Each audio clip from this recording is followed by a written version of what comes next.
which you say were the most formative years of your life. Would you like to share it with us? What made it so formative? Well, I think Dhaka University was, you may say, the crucible for creating a political consciousness. You had a committed group of teachers. Not all were committed in that sense. There were many of them just academics moving ahead professionally, but there was a core of very committed people with whom I could identify and relate. The primary issue of the day, the moment I entered Dhaka University in October '57, was the whole issue of the deprivation of the Bengalis by a Pakistani ruling elite, and all the conversations in the teachers' common room were there. These were the questions which my students were also asking me in class. So it was inevitable that anyone who was a thinking person with, you may say, sort of rather raised political consciousness would really get involved in. And since I already had a political perspective which brought me to the then East Bengal, and once I entered into the university, this automatically became a common experience of my life. So I can think of not a single day in my entire career at Dhaka University where in some way or the other the issue of the state of the Bengalis vis-a-vis the oppression of the Pakistani state was not really coming into the conversation. Here there's a very interesting chapter that I'm referring to, and that's my next question. Professor Rehman Sobhan says, from political economy to politician economist. That was his transition. So would you like to tell us about that? Oh yes, well it's an interesting play on words. Political economy, for those who are students of economics, is a discipline in the economics profession which really brings about an interface of the role of politics in influencing economic decisions, and that was always the theme of my economics. I was never a pure economist. But as I became more and more engaged in the nationalist movement, and we were interacting with our Pakistani colleagues at conferences and in meetings of the panel of economists, I had by then become much more overtly involved in the political process. I was interacting with Bandhu, with the political leaders at that time, and the positions one was taking up then were really derived from the political debates which were going on. So I think it was at a meeting of the panel of economists on the fourth plan, when this was in 1970, when the whole issue of 6 points and the political debate was at its high point. And I was very aggressive in my arguments. People I hope think I'm now a very mild-tempered person, but for those who may remember me, it would be Kamal on the one hand and Mahfouz as my student on the other. I was a very aggressive guy in those days, and when I got into my aggressive mode in a small conference room, everyone felt that I was there. So one of the Pakistani economists, I forget his name, got very agitated and said, "You are not anymore an economist engaged in political economy, you have become a politician economist." And I thought, my goodness, that is the greatest compliment anyone can make. That was basically he had captured the transition I had made. Otherwise I was bothered that no one would think that I was politically engaged. Going slightly behind in time, and I saw in your memoir that when, you see, in Cambridge, where he did he studied after his college in HSM in Lahore, there was an institution which was called the Majlish. Majlish was, as he says in his book, a 19th century institution of subcontinental students in Cambridge. It was a platform for them, they would come together. So I forget the year, sir, but the one particular year, you were the president of Cambridge Majlis, and Kamal sir, you were the president of Oxford Majlis. Now, sir, imagine, take a breath. Two of our compatriots were the chiefs. So, would you like to share a little thought about your Majlis? Before Kamal comes in, I will mention that occasion. You see, since I had a dual interest in both sports and debates, I told Kamal that we will have two components to that. One will be a debate, and the theme of that was "This House Fears China." And the other was a hockey match between the Cambridge Majlis and the Oxford Majlis. I used to play hockey for my college. And so I turned up, along with some rather hefty-looking people from the Majlis team, who were more sportsmen than others. One was, in fact, a test player for Pakistan as well, Swaranjit Singh. And, of course, when they arrived and they stepped out of a small sports car, the General Secretary of the Majlis was a great scholarly historian by the name of Borun De. And he took one look at these people and said, "Oi Baba, and he then had this match cancelled, much to the irritation of the people who I wanted to be. But then we, of course, went on to have this debate, and Kamal may want to take over from there. No, I'm glad you mentioned the hockey match, because Cambridge had a lot of people who had got it on the basis of their sports abilities. And these were hockey players, many of them from the West Pakistan. Now, we unknowingly were made to accept this thing. We'll have a friendly hockey match. So Borun and I took one look at what got down from the car. I mean, they all got down with their hockey sticks jumping up and down.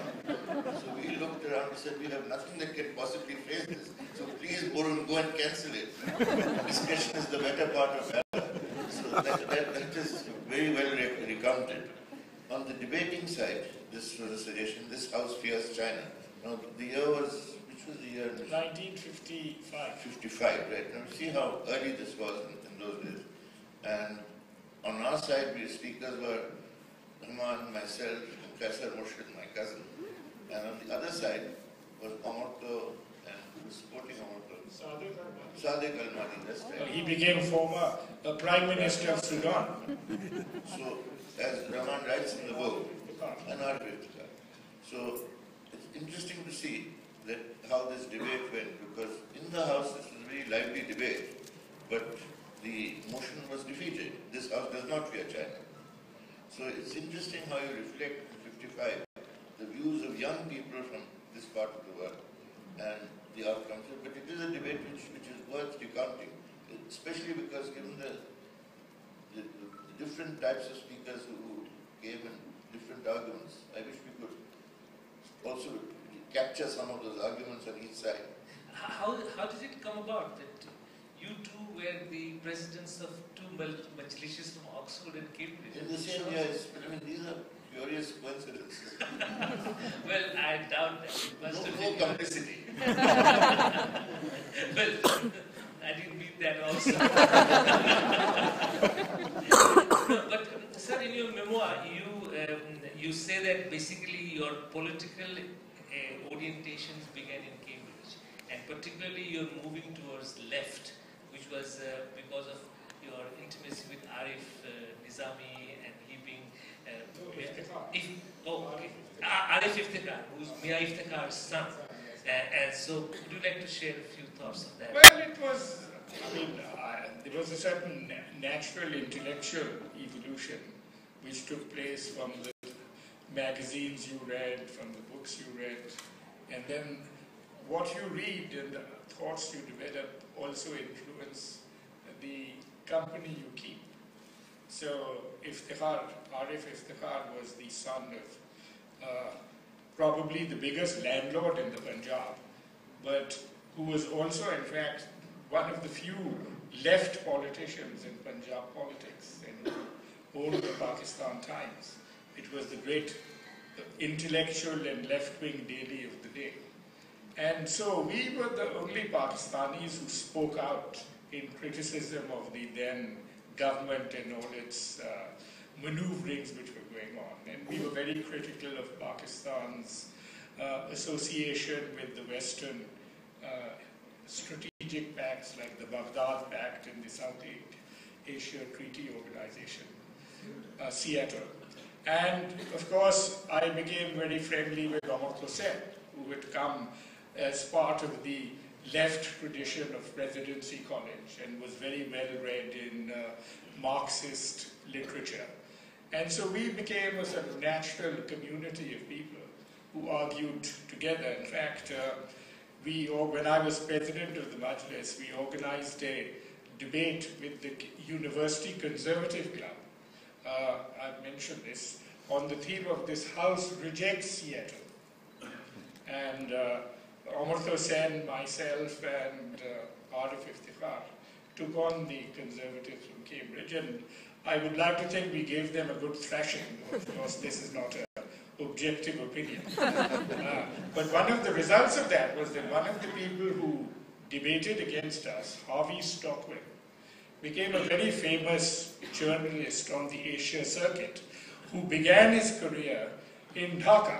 And I've written about his turning up in Dhaka, and we went along to the foundation meeting of the National Awami Party at the Roop Mahal cinema, and we were in the Maidan when we were being stoned not us, but the dais of Maulana Bhashani and the leaders was being pelted with rocks, and Stockwell was wanting to take photographs of this and almost got hit by this stone, so I had to drag him away.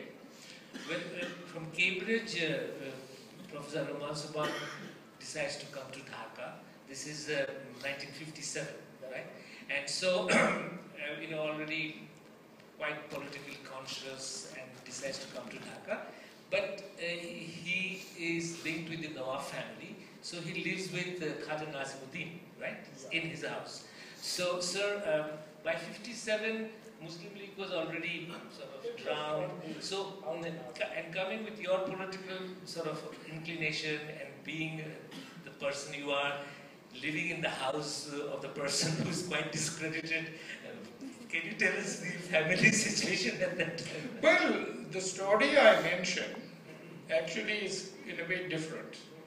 He had lived after he was chief minister in Bengal, and when Jinnah died, he became the Governor General of Pakistan. So he left Dhaka in 1948, and he returned in 1957. One of the things I mentioned is that whilst he came from a very privileged background and had held positions of Prime Minister and Governor General, he did not actually own a house in Dhaka. He was living in his brother's house. But the real story I tell here is that when he came back, the Awami League was in power, and he decided to... This is the government of Ataur Rahman, in which your father was. He was a member of the Sohrawardi cabinet. Yes, in center. That's right. But Khaja Nazimuddin decided to mend fences with them, and he invited Ataur Rahman, the chief minister, and Bangabandhu, who was then the Minister for Commerce, Labour and Industries, to come and have dinner with him. And they treated him with great respect. They arrived formally clad in white sherwanis to his dinner. It was just a very intimate dinner. What year was this? This was it would have been in the summer of 1957. And they treated him with great respect and told him that anything that we can do to help you to settle down in your own home, we will be happy to do.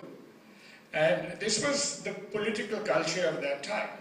And I follow up that story by then reporting, this was the first time I had actually met Bangabandhu, that a month or so later, when the foundation meeting of the National Awami Party was taking place, this Mia Iftikharuddin had come to attend the meeting when he was attacked by A.R. Yusuf's and Chhatro League students and received a lathi on his knee. So he was in fact resting in the Shahbag Hotel. So since he was the father of my Cambridge friend, I had gone to call on him. And who should arrive over there but Bangabandhu? And Bangabandhu then came in saying, Mia Sahab, how is it possible that you can come to my town and this can happen to you? Now, of course, since some of his students were involved in this was Bangabandhu indulging in a bit of sort of theatre. But the relevant point is that he actually came to meet him because Mia Iftikharuddin had been his political colleague in the struggles leading up to the emergence of NAP, and he respected him. And so he would interact with his political opponents, whoever they were, and kept up a civilized relationship with them through this.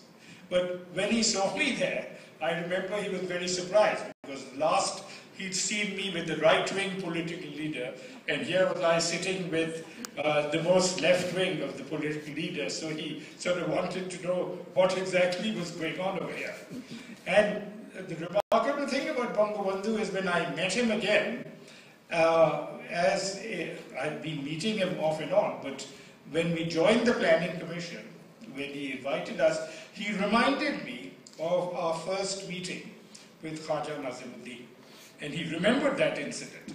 Well, Bangabandhu was always very, very famous for his clear memory of events and things like that. Sir, those of you, and I'm sure all of you will read the book, he's coming back to Dhaka, getting into Dhaka University, 60s to 71, that period.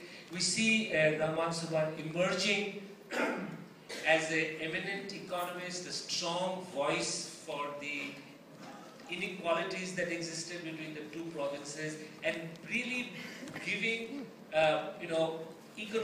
sound economic arguments behind the political demands of autonomy and things like that. So from the 60s to 70s, you really see him emerging as a very, very prominent voice here. And I would like to now focus our attention on that. And this role gets a dramatic public exposure by his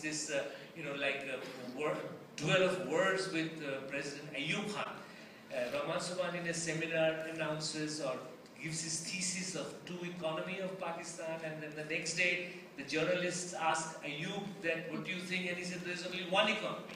So you have Rehman Sobhan's name on one side and president of the country on the other side, and two are made to sort of juxtapose one another. And I think that basically brings Rehman Sobhan into a public focus which perhaps he didn't enjoy before. And since then, sir, if you'd like to gradually tell us the story about your engagements with Pakistan Planning Commission, then Mahbubul Haq, and all the other people you've met of the Pakistan establishment, and gradually gave very solid economic arguments for the demands which ultimately led to 6 Point in 1965. You would get the chronology right. Your challenge of disparity, 1961. Yeah. Well, 6 points was 1966. Yeah. And Rahman's, this thing which came out in the then Observer and then came out as a pamphlet, The Challenge of Disparity, 1961. So this transition from 61 to 66. Well, Kamal was part of that story. I'll hand it over to him in a minute. But I think the relevant point which you should keep in mind over here is that when I had that confrontation, I was 26 years old. I'm sure some of you have children who are 26 years old now. I have. Right. And I was just a senior lecturer in Dhaka University. Now, why people like us got prominence at that time was that this was martial law. And all politicians had been gagged at that time. So the people who could have spoken out on these issues were not really given any space. So academics, when they spoke, could in fact get a hearing. When I first made a public presentation on this in a conference in Lahore, after this encounter with Ayub, at a conference, the article which I presented was a very academic article on two economies. But the Pakistan Observer, the next day and the day after, gave it banner headlines and published it as in full as front page stories. When I was making my presentation in Lahore, the judge who was chairing it, he was the judge of the West Pakistan High Court, called my friend and said, "Who is this young man? Does he not know that this country is under martial law?" Now, the main point is that anyone who is speaking up for the cause of the then Bengalis would get a hearing in the press, and we were filling a vacuum which would normally have been filled by political leaders. So at a very young age, those of the academics who were willing to be heard in public, not all academics want to be heard in public, they are happy to speak in seminars. That remains even today. And this gave me a degree of publicity which I probably did not deserve, because who was I? I was nobody. I was just a young teacher. But once you get that visibility, then leaders seek you out. So Bongo Bandhu sought me out in 1964 to sit with Kamal and help him to prepare the manifesto for the Awami League in the 1964 election. At that time, I was not yet 30, and Kamal was 2 years younger than me at that time. But we were the people. We used to run seminars for the opposition members of parliament before they went to the National Assembly on what issues they should raise. We gave Abdul Haq and Mutabib Chowdhury a series of questions. We gave them briefings on the bills which were being passed. So it was very interesting that they would come to these young people and were happy to listen to us. And of course, Kamal will tell you about our political engagements when we started NASAC and things like that. Sure. And you see, the two sets of people who were drawn together, one were the young academics in Dhaka University, and therefore Dhaka University has a very historic role in generating our nationalism. The other were young journalists, people who were in the different newspapers, K.G. Mustafa, Muhyiddul Hassan. We gravitated towards each other because in the press they were picking up these points and projecting these issues, which was to define the politics of the 60s. And I think the best part of this book is it's captured, and you've just said 61 to 71. That to me is an absolutely glorious period of how it brought everyone together. The ideas were generated, the press people picked up this challenge of disparity. It came out in the middle pages of the Observer.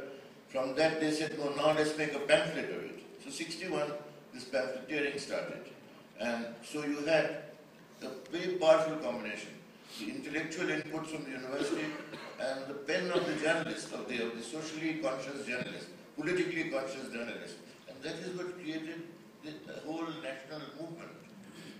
I strongly recommend that the books, this part of the book, really gives us a very valuable insight into the intellectual and political developments of that very crucial decade that ultimately led us to our liberation war. And now I would like to sort of come to the very crucial event in both of your lives, the writing of the Awami League election manifesto of 1970. Now, sir, in your book you say that both of you wrote it in consultation with Tajuddin. Would you like to share your experiences of that time? I think that's very exciting. That again is what's interesting is how intellectuals, professionals and full-time political leaders all came together. This is the most interesting part of the 60s. You had the coming together of academics, professionals and politicians. And none felt that this is only for politicians. Some academics, sir. No. Yes, no, but I mean as a class, from that group, the politically conscious and politically aware, and what I say, pro-people academics, pro-people journalists, and pro-people politicians, yes, because there was the other kind of politician also. So the pro-people elements would come together in a very mutually reinforcing this. They reinforced each other, gave strength to each other. And the combination of this, projected the vision which roused all of the people. I mean, it's a very extraordinary history. I think from this book, others may feel encouraged to see how the 60s is a particular period where this interaction of different elements within society can create the force for change. But come on, I think what we need to emphasize over here is that critical to this relationship is the attitude of the political leaders. And Bangabandhu was quite remarkable because here he was the unchallenged leader of 70 million people. But he always reached out to intellectuals and professionals to fill in gaps in his knowledge and his understanding of problems. He had a great humility. He had no notion ki hum sab janta hai. He actually sought knowledge as a resource for himself when he was engaged in his political campaigning. And so he read what we wrote, he argued with us. Some of the most outstanding discussions I've had on developmental issues and constitutional issues have been with Bangabandhu and Tajuddin. And my political education came through that process, that they would tell you what was possible, what was not possible. Now, in the making of the manifesto, what should also be pointed out is that we then decided to bring in Professor Nurul Islam, Anisur Rehman. Now, Nurul Islam was then the senior economist amongst us. He was heading the Pakistan Institute of Development Economics, which was a government-funded institution in Karachi. But we could go there and he could get the whole Bengali team, A.R. Khan, Swadesh Bose, to sit with us in a government office for all practical purposes, where we then drafted this very radical manifesto. Of course, naturally, this put us all under the scrutiny of the Pakistan intelligence agencies, but it was remarkable that even people who were in public institutions were willing to put their jobs at risk to, in fact, participate in this area of political activism. And of course, this naturally brought us into very intimate association with Bangabandhu and the Awami League leadership, as I write about it in the post-election period and the involvement in the events of March 1971, which was all a sequential relationship, that each step we took led to the next step. So once you get to the Liberation War, what you must appreciate is that there is a whole prehistory to the liberation struggle. Continuity. That's right. And each step in this great war, which culminated in our liberation, took place step by step. It wasn't just an event which took place in 1971.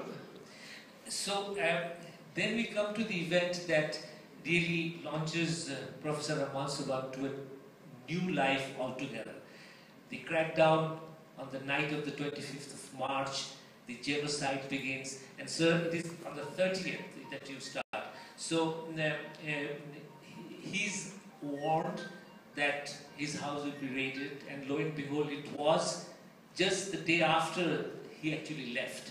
So he leaves for basically crossing the border into India, and then subsequently is a very fascinating story. He's one of the first to go to India, and basically the Indian leadership at that time really didn't know who Tajuddin was. Bangabandhu was in jail.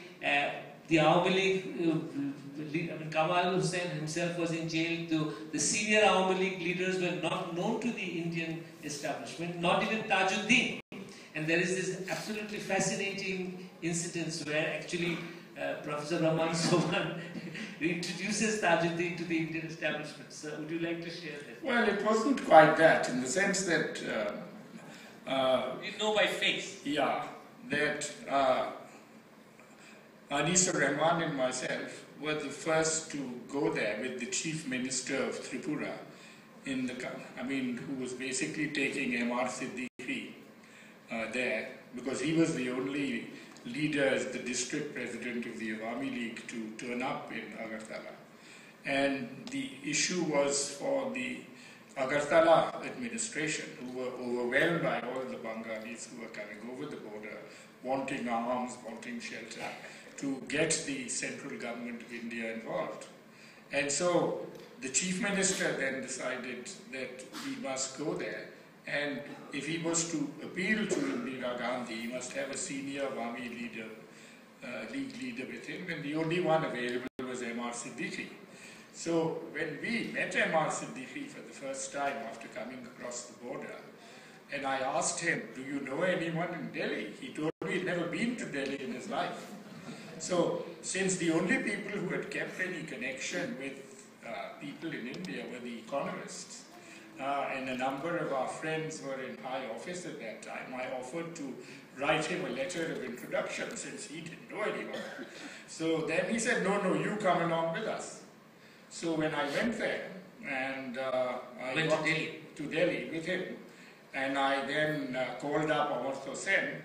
Then Amartya Sen, I spent the night with him, and then he took us to meet Dr. Ashok Mitra, who was then an economic advisor, who then eventually took me along to meet P.N. Haksar, who was the principal secretary to the Prime Minister, and reportedly the second most powerful person in India. So the first effective briefing at the highest levels in India, which was given to them, was given to them by Anis and myself. Now Tajuddin had also come across the border, and he was being brought across and taken to Delhi, who arrived more or less the same time as we did, through the courtesy of the Director General of the BSF, Rustamji. But the problem was, when I was talking to Mr. Haksar, that they had very little idea of who was who in the leadership of Bangla. The only person they knew of any consequence was Bangabandhu. He was a larger-than-life figure who had become a global personality by that time. But everyone else was in his shadow. So I then had to give them a sort of briefing on the second-rank leadership. And then next day, after meeting Haksar, some people came to me and said, will you come along? We want to take you somewhere. And when I went there, I suddenly found I was in a room with Mr. Tajuddin and Barrister Amirul Islam. So they knew who he was, but at the end, no one there had actually seen him. So since they knew me because of my friends in high places amongst the economists, I suppose they thought that I would reaffirm that this was the person. And then Tajuddin took over as the main negotiator, and thank God that he was there at that particular moment of time, because he was the person who had the authority to speak for us. So you say in your book that then you became like an envoy of the government in exile of Bangladesh, and basically then got into the whole movement of the liberation of Bangladesh. So would you like to share some of the activities that you did? Well, when I was with Tajuddin, we heard on the radio that M.M. Ahmad, who was the great economic czar of Pakistan, was flying to America to appeal for American aid in this moment of crisis. So he was furious that they are massacring us and then they are asking for American aid. We must launch a campaign internationally to stop aid to Pakistan. And he then asked me to go as the envoy of the government, which was still not formed as yet, and to initiate a campaign. Now, the Probashi Bengalis had already initiated a campaign for Bangladesh, and everyone was mobilized. But I was the one who went out and established contact in Washington. And you had, of course, Muhid, Abul Mal Muhid, Kibriya, Inayat Karim. They were a very high-powered group of people who eventually, in the month of August, defected. But at that time, they were still in the mission, and they were not in a position to publicly go out and meet people. So when I arrived in Washington in May, I was, in a way, one of the few public figures who could come and say that I was here speaking for now a government which was in the making. And so as a result, again, who was I? I was by then only a reader in Dhaka University, and I was only then, 35 years old. But I was being hosted by senators. Senator Saxby gave a lunch for me where a dozen of the top senators, Fulbright, Church, would all come to listen to me. I could address the National Press Club, which is normally only addressed by visiting presidents and prime ministers. And I got all this visibility because an insignificant person like myself was elevated by the Liberation War. As I said, the great quality of the Liberation War was it could make small people appear bigger than they were because we were part of a bigger cause. Now, I suppose you live in a world where you want to make big people smaller than they are. So there it is.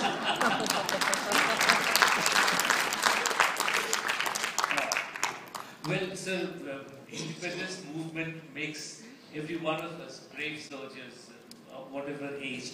But, you know, the memoir basically ends with the birth of Bangladesh.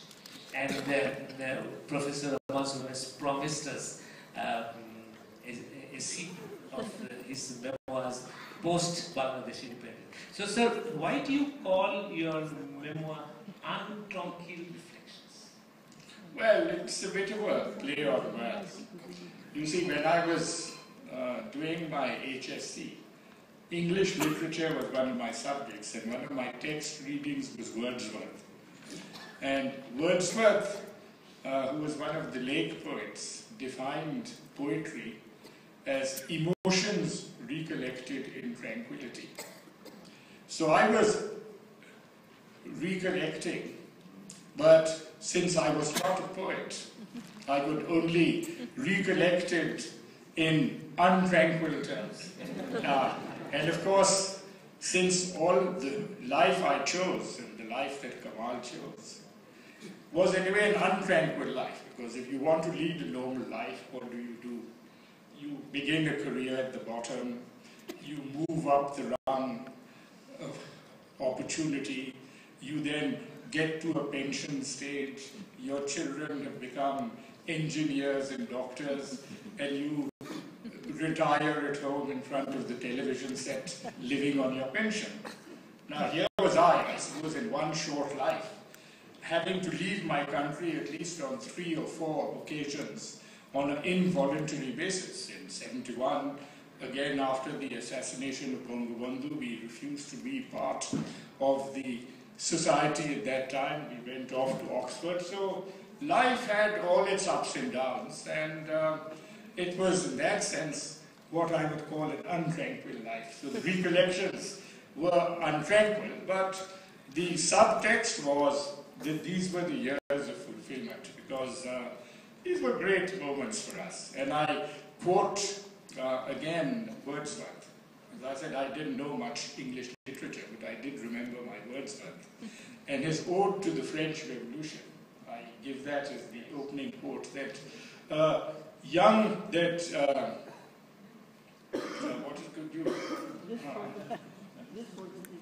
bliss was it to be alive, but to be young was very heaven. And that was really how we actually felt.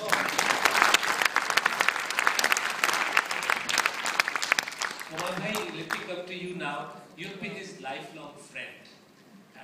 Seen him through his carefree days to his emergence as an economist, married life, and then political life. So you sort of take us on an overview of the book, and of course your friendship. This is an extraordinary book for, not because I'm only his friend, that I'm sort of saying this as a tribute, because the range of the book, it starts in the 30s, which is birth, and gives his early days. It is the British period. The whole environment in which, what was valued was, we want to be a civil servant. But the other strain which he picks up, that later in the book, of how people began to change, how being a civil servant was not seen as the ultimate in life. And as I I say, the first part is about society and it's an excellent social history. I think there will be few things where, with such specific details, you've seen how people from one kind of background start changing. The impact of education, the impact of changes in society. And so that's one aspect of the book which is very important, because no one in a book which is historic, is about history, would say concentrate on political history. But this has one aspect which is social history. Second part is, which I think is very important, that in the Liberation War, the whole political emergence of 71, you correctly framed it from 61 to 71. In fact, you could even go back to 58 or something, you know.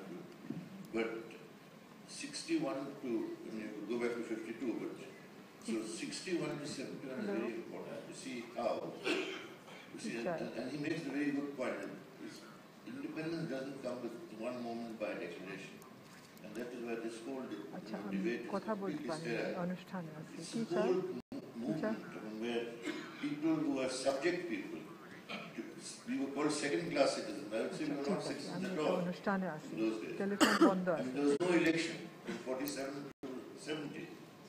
So in that situation, for people to become empowered, now that is a process which is beautifully developed here.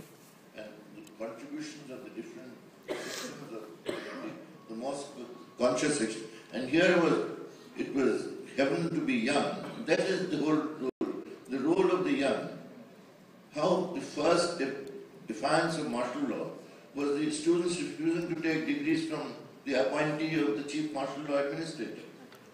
64. And they were all expelled. And we fought a legal battle and got all of them the degrees restored and all the students reinstated. Now this successful defiance of martial law is what created the spirit, sustained the spirit of defiance. And of course the university was critical. Now just think of the night of 25th of March. What were the targets picked by the military? University. All those residents, but then immediately after that the university. Yes. Iqbal Hall, Jagannath Hall. Picking out students, shooting them down. Picking out teachers, Professor Guha pulled out kids. Yes. They went to Professor Razak's house. Luckily for him, he was a little late in opening the door. All that part is very well written up. Anisur Rahman had put a lock on the outside, and therefore they thought there was no one in the house. Otherwise, we would not have these people. Now, this is where the whole process of empowerment of the 7.5 crore people who were made up. And you know, the whole thing, there was Bangalis are incapable of fighting. You know, the view that they had, I mean, which proved to be so abysmally wrong, that, you know, it's a few people in the city, few teachers, few students, few lawyers, few journalists.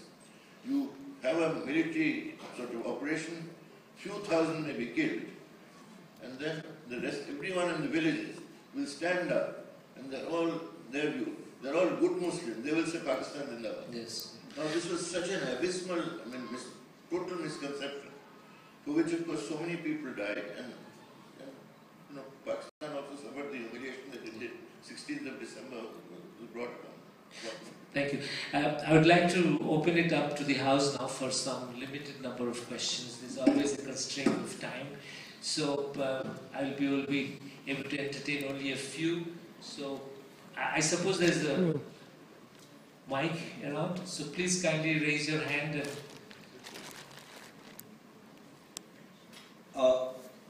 would you introduce yourself? I'm a student of economics in the Dhaka University. Your name? I'm proud of. Name, please. Mohammad Abdul Hai, as a freedom fighter. I'm proud of to be the student of Dhaka University and to be a part of the freedom fighting. Sir, we are always energized. We are always benefited from your writings, from your books, everything. But could you please tell who are the real provocators and contributors with you to focus the disparity and inequality issue? That's means the true economic theory. We want to know that. Thank you. Another just question. After the liberation, after the independence, it is 45 years. But you have fight for the parity. But you fight for the Sonar Bangla Shoshan ke uchchikito korar jonno. What do you see in present Bangladesh, after 45 years, the state of economy, that means that disparity and inequality stays in Bangladesh. Thank you. Would you like to answer it? Right? Yeah, I can do that. I think I was never the only person amongst economists. There were quite a few. Certainly you will want to recognize Professor Nurul Islam, you will want to recognize Professor Akhlaqur Rehman, Professor Anisul Rehman, Professor Musharraf Hussain, Professor Muzaffar Rehman. These were all people who played a very important role in giving the intellectual foundations of the issue of disparity. As far as the current issue is concerned, this is another big conversation. I think I have written my Najmul Kareem Memorial Lecture, which was given some years ago, was titled From Two Economies to Two Societies. So I think we have, whilst we've made very good economic development in many areas, we have become a very unequal society. I think that is the significant point. Okay. Yes, the gentleman there.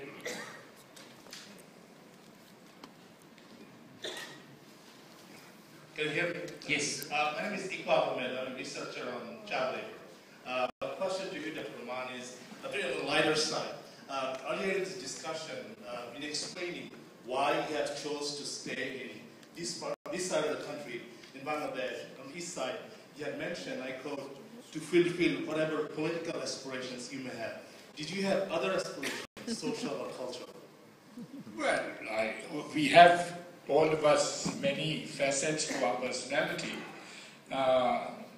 but one which it strongly moved me was political, and to have an aspiration is to be related to a particular political territory. I was no global citizen, and the country I could identify with was Bangladesh. My other aspirations became part of that process. Thank you. Yes, sir.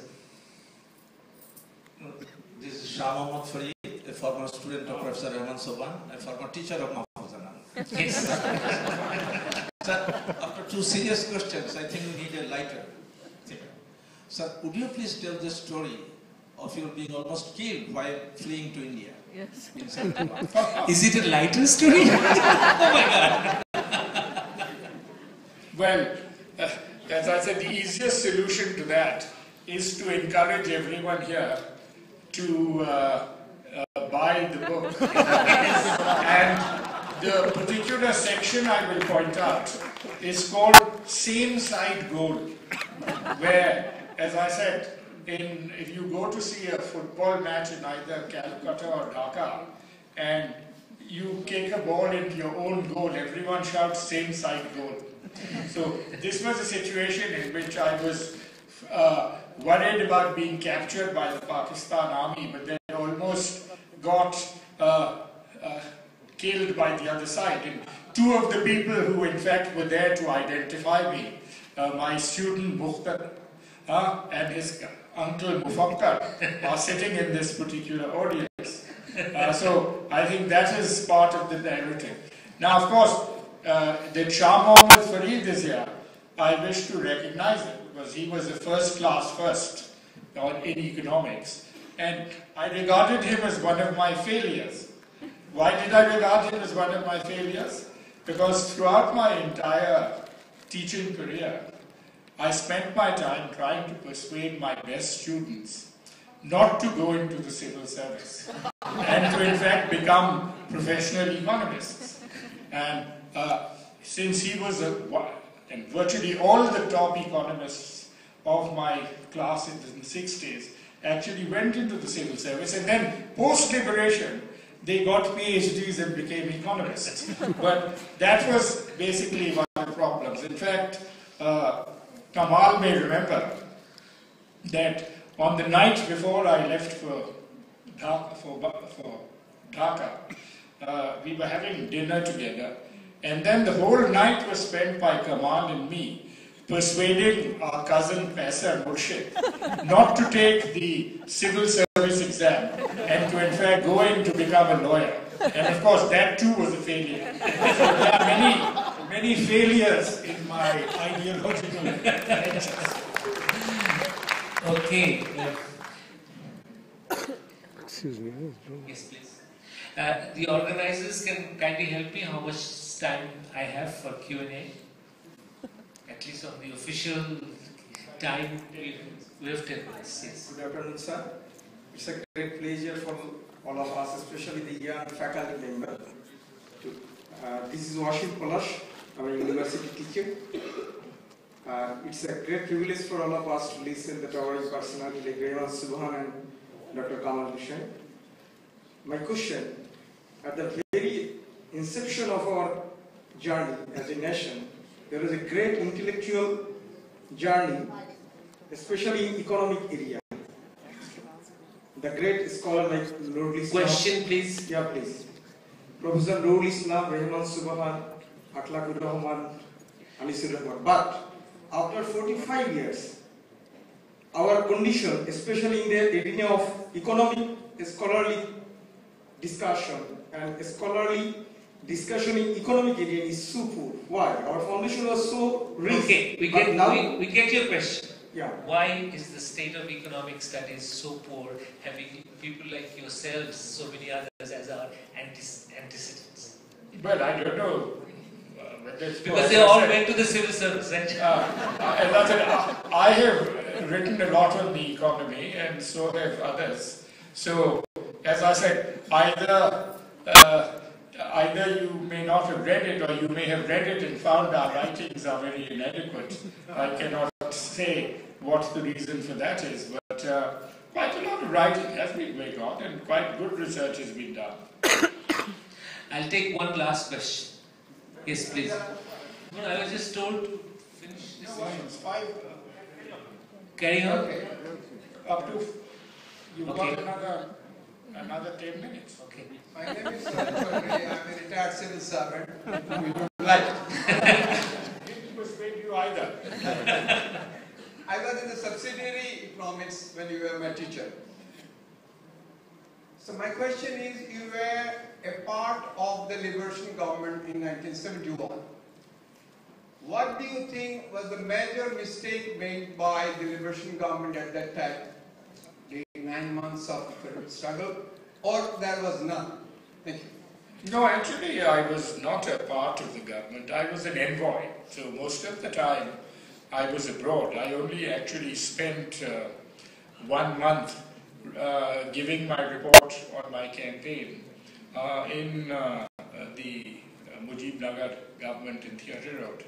So I would not be qualified to say what were the mistakes. I mean, those who spent 9 months there would be in a better position to respond to that. I think the international campaign went remarkably well, and I would like to certainly say that had there not been such a campaign, I was looking at the conclusion of my book, and at the crucial moment, in the final stages of the war, there was an apprehension that the Nixon government may actually intervene with the 7th Fleet on behalf of saving the Pakistani forces who were about to surrender.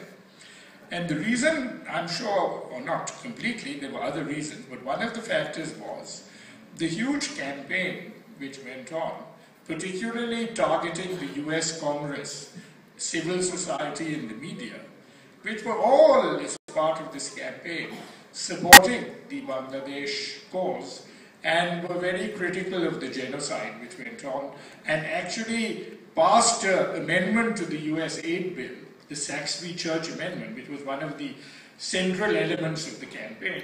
I think Mr. Mohit and others were very actively involved in that campaign, as was myself, to stop aid. So I think the international effort was a great achievement and a great tribute to the thousands of Probashi Bengalis who came together and spent 9 months campaigning for the cause of Bangladesh. Now, domestically, what were the particular problems? You should ask some of your colleagues who were part of the Mujib Nagar government that question. Okay, next question. Excuse me. Can I, sir? Where is? I'm sorry, somebody at the back. Okay. I'll come to you. Thank you. Please.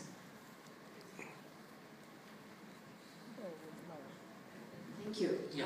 I'm Mamluk Mahyuddin. I work with QPL. Sir, I was just wondering, you made this untranquil journey, you chose to do this, and so did Dr. Kamal Hussain. And what were some of the factors that made you embark in, or you must have seen some hope at the end of this journey, and you mentioned that it was fulfilling. So, what were some of the factors that led you to this unparalleled journey of integrity you made with integrity that's missing today, and we don't see a lot of people, as the other gentleman mentioned, that taking up that untranquil and uncertain path, and what is it that's missing today? Well, strangely enough, even in the darkest days, somehow we always thought that you could see, I mentioned this, you could see the top of the mountain. And as you were climbing up that mountain, you always thought that the time would come where you would reach the top. And I again give another quote. I think this time it's from Keats. As when he writes about when Cortez upon a peak in Darien looks down and sees the Pacific Ocean, how he felt. So that is basically how we always looked at it, and it was always a great inspiration for us.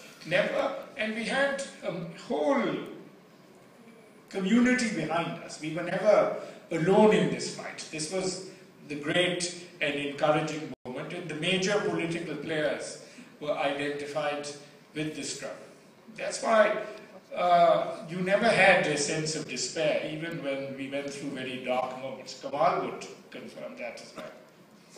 And as a much younger person, I can share with you, it was the infectiousness of the moment. Please. I'm Farhana Sattar. I'm a retired teacher and a freelance writer.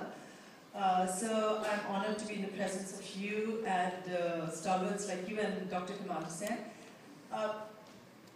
Your and other economists' view of the two economic theories, the acknowledgement of that led to the movement of the creation of a nation. That was the solution to that problem. And as you said, that now... Please ask the question directly. Two societies. And I would like to look to the future. I mean, once you mentioned it, about two societies now.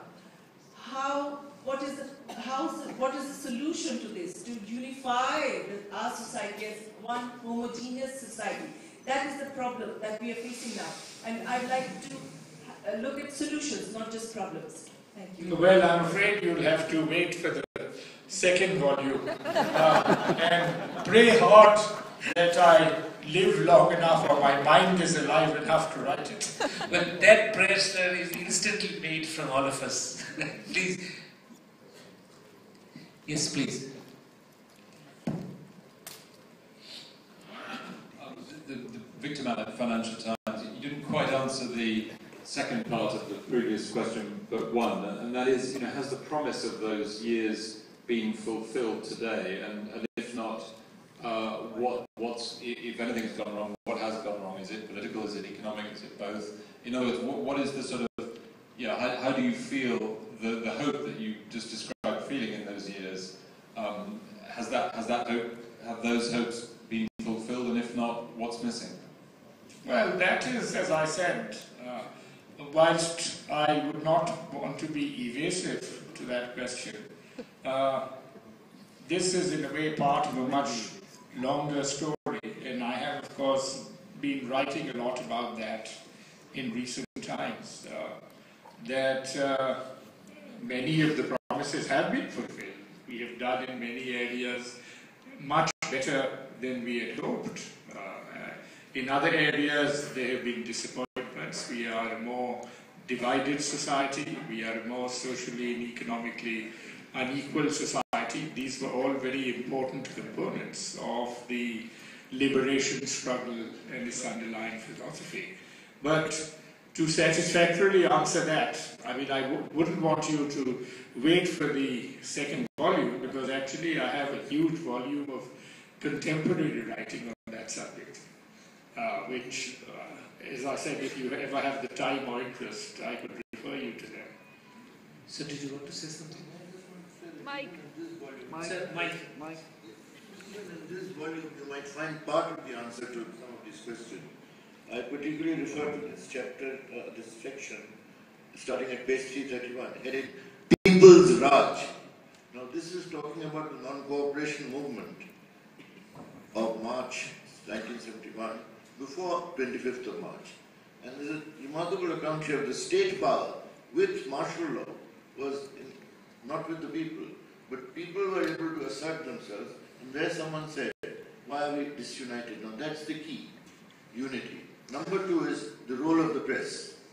And you remember that, they identified those were the real sources of power. The newspapers that were shut down, Ittifaq and Shambad. The university that was made the target of the military's tanks. So these are the answers. The real sources of power are people. And if people are made conscious through proper journalism, why is journalism today being attacked? I mean, I say this with all sympathy with you, that this is because you are empowering people. And if you can be shut down, if you can be gagged, that process of empowerment can be impeded, but not ended. Bangladesh, I believe, people's power that Rehman has written about, and 71, we saw the culmination of that, was an achievement of all of the people. You don't disempower people, you empower people, you strengthen them, and country is theirs. This is what is, I think, Rehman has captured. And so the point of departure for the second volume is already there. One or two more questions. Yes. The microphone. Hello, I'm Joseph. I'm a journalist. I was interested to hear that you left in 1975. I mean, was that because you felt under were you under threat? Were you in danger for your life? Why? Oh, no, not really. I mean, I think when...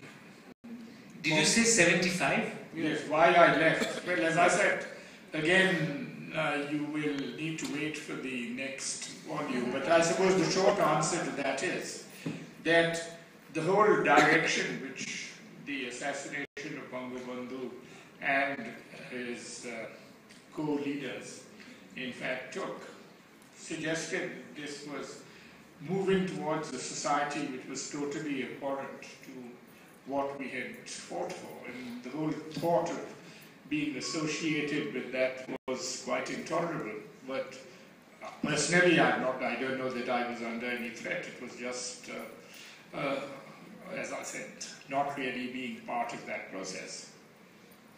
Okay, the last question. Yes. This is Manzoor Ahmed from Prague University. The question is, are we still fighting the liberation war? Have we gone back in some ways? And can we look forward with some faith and optimism? Well, I've always been an optimist. I think some of the battles are still historical battles, but the lesson of the liberation war is that you needed to create a sense of nationhood again, where in fact people could be collectively mobilized for the sort of broader, to realize the broader goals of the liberation war. And since at the end of the day I've always been, even to this stage in my life, an optimist. Many of my colleagues always accuse me of a certain Pollyanna approach to gratuitous optimism. I would like to think that those possibilities are still ahead. So before we conclude, Dr. Kamal Hussain, would you like to make an overall comment on the book? Mike, sir. No, as I said, this book is very, very valuable, not only for getting answers to the kind of questions that have come, but for anyone writing further, because there's a lot of basic facts which is recorded in great detail for each part of the book, pre-61, 61 to 71, and then of course the whole phase after 26th of March, the process of campaigning that was done, external campaigning, and this letter that is annexed at the last annexure, which the briefing he did to someone from the State Department in Washington, and this document has now become available because after 30 or 40 years now it gets accessible. And I just say this is a tribute to Rehman, so I read it out, the last sentence of the last page. I'm not sure convince Rehman that I've made it cover to cover. And you could have skipped some pages in between. The essence of his speech was a familiar one: struggle will go on, political process will become more radical, there will be never settlement within the framework of a unified Pakistan, and so on. Then he says, this analysis, when stripped of his personal biases and the rhetoric of his presentation, seems very much on the mark. This was the Under Secretary General of the State Department in 1971, after his briefing. This note has come out of these files after the files have been opened up this year. So, any last comments before we close?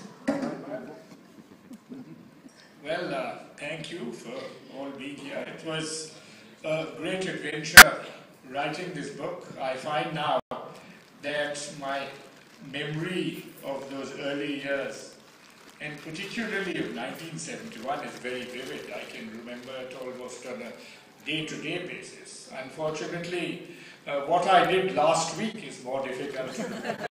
So in fact, writing the second volume will be a bit more of a challenge. But as I said, it is a story. As I said, don't see this as a history of the Liberation War. It was the way a person who should never, through his upbringing, have been part of a liberation struggle, got involved in the liberation struggle. So if anyone wants to trace the course of an unusual life, which ended up in a quite different direction from where it began, this might be an interesting story to read about it. And if nothing else, read it as a novel rather than a bit of history. Well, to encourage you all to read the book, let me say that there's some absolutely treasure of food that was available during his younger days. And Rehman Sobhan's love for khiri kebab is absolutely overwhelming. And there is this absolutely touching description of his first meetings with Salma Appa, where he says that we had ice cream, and ice cream was always a high point for me to become intimate with somebody.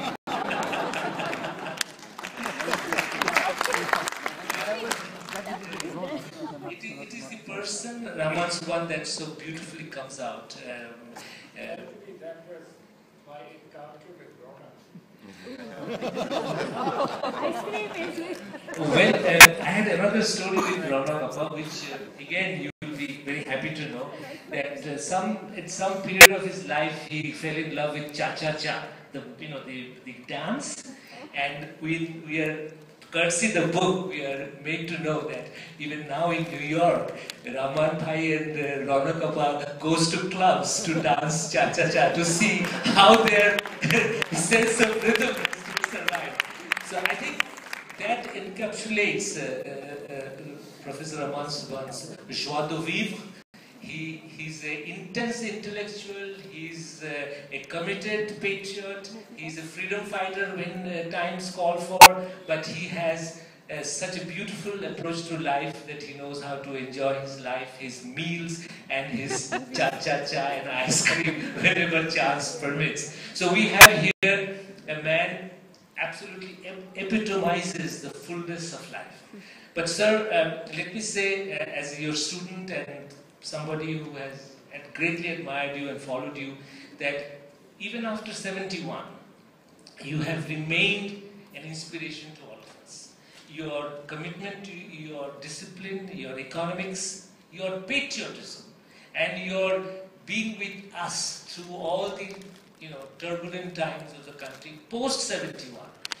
You have endeared you to a whole range of generations, mine, subsequent generations, and it is such a privilege to have a person of your integrity, your commitment, your intellectual caliber to be with us all these times. So please accept a grateful thanks from all of us. Thank you very much.